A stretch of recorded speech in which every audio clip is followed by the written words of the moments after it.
बेबाक लेकिन पूरी सच्ची पत्रकारिता आपको पहल भारत पर मिलेगी। बस हमारी हौसला अफजाई के लिए सब्सक्राइब कीजिए हमारे चैनल को। हम आपके सामने बिल्कुल सच और सच का वादा करते हैं, हम लाते रहेंगे। नौकरी का मतलब रोटी, रोटी का मतलब रोजी, रोजी और रोटी। इसके लिए बिहार में स्टूडेंट्स हजारों की संख्या में, हजारों की तादाद में स्टूडेंट सरकार की सबसे मजबूत एजेंसी में से एक पुलिस से लाठियां खा रहे हैं। मैं काशिफ पहल करता हूं पहल भारत पर।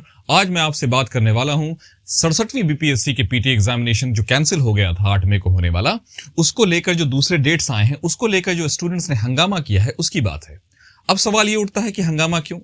ये हर बात में बिहार के स्टूडेंट को, अभी कुछ दिन पहले जो शिक्षक थे, उनके अभ्यर्थी थे, उनको लेकर झंझट चल रहा था। अभी ये बीपीएससी में क्या हो गया, मैं आपको बताता हूं क्या हो गया। क्वेश्चन लीक हो गए थे, यानी कि गलती कोई और करे, सजा कोई और भुगते। यानी गलती सरकार की केयरलेसनेस से हो रही है, सरकार केयरलेस है, सरकार लापरवाही बरत रही है, सरकार में करप्शन है और क्वेश्चन लीक हो जा रहा है और झमेला और झंझट और तकलीफें सहनी पड़ रही हैं अभ्यर्थियों को, स्टूडेंट्स को। सरकार ने क्या किया, जब पिछले बार 67वें बीपीएससी एग्जामिनेशन का पीटी का जो क्वेश्चन था वो लीक हो गया था, सरकार ने उसको कैंसिल कर दिया और फिर से जो दूसरा डेट निकाला वो कमाल का निकाला।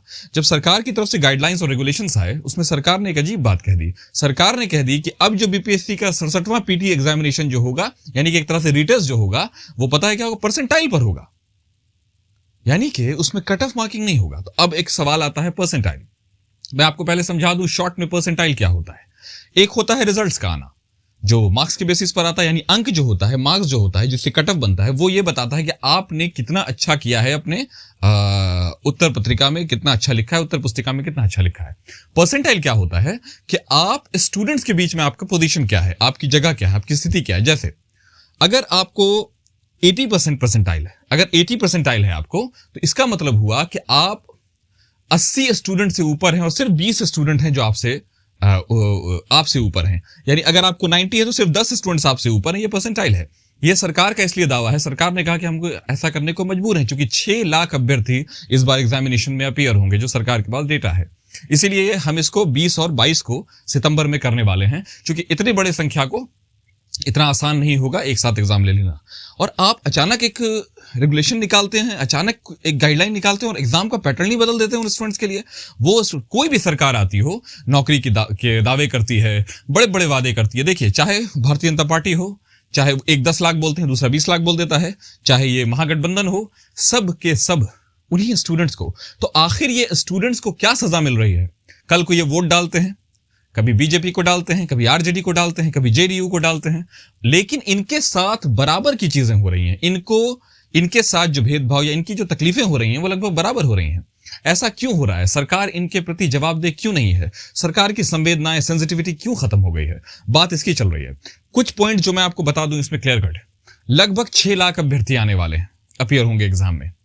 20 से और 22 सितंबर को 2 दिन की 2 पालिकाओं में रखा गया एग्जाम को, 2 पाली में रखा जाएगा, मतलब 2 दिनों के एग्जाम। स्टूडेंट इससे भी बहुत नाराज हैं कि बिल्कुल तरीका ही बदल गया। अब अंक के ग्राउंड पे नहीं, अंक के बेसिस पे नहीं, अंक के आधार पर नहीं होकर परसेंटाइल पर हो रहा है। ये 67वां ही पीटी है, इसी को ये कैंसिल, यानी कि सरकार की गलती से, सरकार की केयरलेसनेस से, सिस्टम और व्यवस्था की केयरलेसनेस से जो क्वेश्चन लीक हुआ, उसकी सजा जेन्युइन स्टूडेंट्स को मिल रही है, जो तैयारी करके गए थे, जिनके घर में मुसीबतें हैं, वो शहरों में आकर लॉजेस में रहते हैं, कमरा ले लेकर रहते हैं, बहुत भारी और बहुत मुसीबत वाले सिचुएशन में रहते हैं। लेकिन सरकार इतनी इनसेंसिटिव है, सरकार अपने राजनीतिक दांव पेच में इतना उलझ गई है, पूरे हिंदुस्तान की, चाहे वो केंद्र सरकार हो चाहे राज्य सरकार हो, सब की सब स्टूडेंट्स के प्रति। स्टूडेंट याद रखिए यूथ होता है, यानी, और इसका सबसे बड़ा जो रिएक्शन प्रतिक्रिया हुई, पुलिस ने जब मारा यहाँ के पटना में, जो आज हंगामा मचा है, उसमें स्टूडेंट्स को हजारों की संख्या में सड़क पर, जब वो रैली में निकले, शांतिपूर्ण रैली चल रही थी, पुलिस से झड़प हो गई। उस झड़प का बिल्कुल अंग्रेजी सरकार की तरफ फायदा उठाकर सरकार ने लगभग स्टूडेंट्स की भीड़ को मारा है। छात्र नेता जो भी पटना में है, दिलीप कुमार, उनको अरेस्ट कर लिया गया है। मतलब एजेंसीज का इस्तेमाल करके, बेजा इस्तेमाल करके सरकार गरीब, बेकसूर किसानों के बच्चे, गरीब मजदूरों के बच्चे, शहर से दरबानों के बच्चे, होटल में काम करने वाले वेटर्स के बच्चे, सैलून में काम करने वाले हजामों के बच्चे, उनको मार रहे हैं आप। जो अपना पेट बचाकर किताब ले रहे हैं, उनको मार रहे हैं आप।